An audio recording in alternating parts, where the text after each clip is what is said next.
Okay, may dumating akong package. Unboxing natin.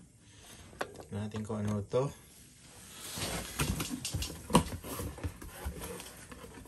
Secure na secure ang balot. Kahon, sa loob ng kahon. May basura pa. Ngayon basura. Wow!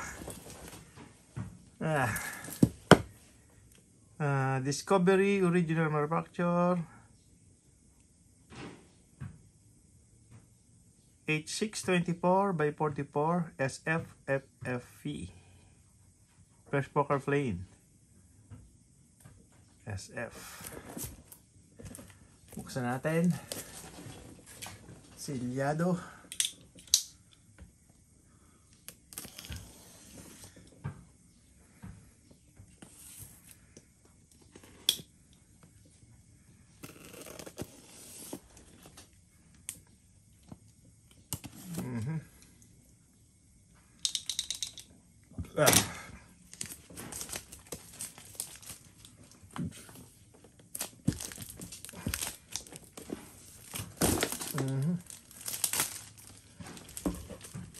Tanagin na nga natin yan. Yeah. Okay, naman ang kahon. Manual na tapos panlinis na hindi naman natin binabasa. Ayan. Discovery. First. SP or specification.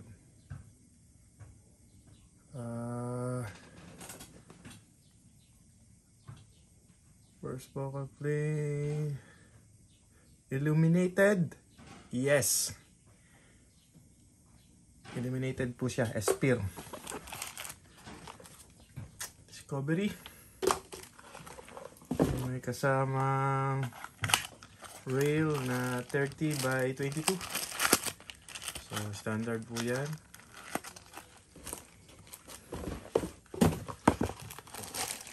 Yan yung scoop. So, wow! Tactical style. Ganda nito sa tactical. Ito kasi yung gusto ko dito yo.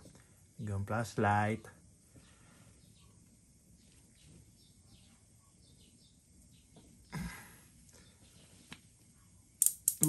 Ganda ng tunog.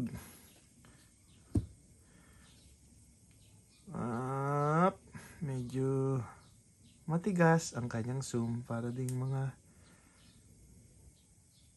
cover. Wala siyang pre-flap. So, yun lang. Maaaring mawala ito. Yun lang ang hindi ko gusto dito. Ang ganda akong flip-flap. Naka-honeycomb. Astig ang dating.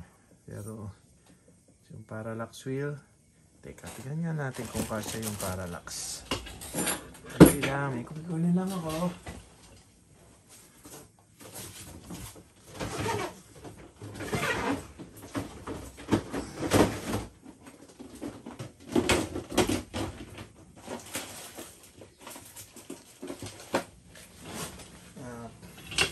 Ano akong parallax dito ng Markul. Actually, binibenta ko to. Alam mo ibili. Kasya kaya sa Discovery. Hindi siya kasya. Uy, meron siyang plastic doon kasya po. Hindi lang natapat. Ay, magkaiba pala ang butas ng parallax saka. Hindi siya kasya. Sayang naman. Sa turret sa ibabaw kasya. Pero dito sa parallax hindi siya kasya. Pero tingnan natin. Meron kasi siyang plastic dito, baka pwedeng i-modify. Ayan o. Pwede po siyang i-modify.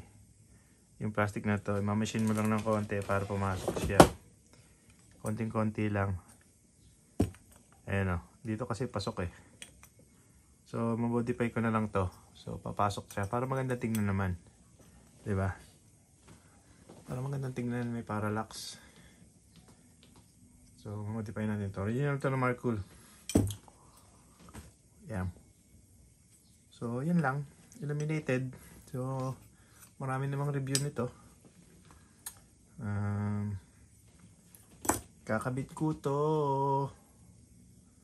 Tignan, abangan nyo na lang. Tignan natin. Maganda siya. Maganda. Okay, yun lang po. Thank you. Unboxing lang. Kabitan natin ito.